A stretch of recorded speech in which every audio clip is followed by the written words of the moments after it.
ৰাস্তাত চাহ একাপ খাই গৰম লগাৰ লগে লগে শ্বপিং মল এটাত ফ্ৰীতে এচি খাব সোমালো আৰু ভাবিলো শ্বপিং মলত ফ্ৰীতে এচি পোৱাৰ পিছত মানুহে ৰাস্তাত কিয় গৰমত থিয় হৈ আছে।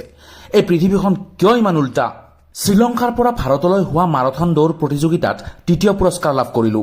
মাৰাথন দৌৰ প্ৰতিযোগিতাৰ মেডেল পিন্ধাবলৈ আমাক থিয় হ'ব ক'লে। মাজৰ টাকলাটো প্ৰথম, হালধীয়া পিন্ধাটো দ্বিতীয় আৰু মই তৃতীয়। অন্যায় কৰি দ্বিতীয় পুৰস্কাৰ লোৱাৰ বাবে তাৰ পেণ্টটো খুলি দৌৰিলো। তাৰ পিছত দুজন ভদ্ৰলোকে তাক পেণ্ট পিন্ধাই ইজ্জত বচালে। বন্ধু এজনৰ বিয়া খাই তাক শুভেচ্ছা দিলো। এয়া আছিল তাৰ ৩ নম্বৰ বিয়া। বন্ধুজনৰ প্ৰথম পত্নীৰ সন্তানটোকো হেণ্ডশ্বেক কৰি বাপেকৰ বিয়াৰ শুভেচ্ছা দিলো। বন্ধুৰ বিয়া খাব আহি তাৰ গাৰ্লফ্ৰেণ্ড দুটাও মুখ ফুলাই থিয় হৈ আছে। তাহাঁতক মই সান্তনা দি কলো, যদি ভাগ্যত আছে তহঁতেও চতুৰ্থ আৰু পঞ্চম পত্নী হ'ব পাৰিবি।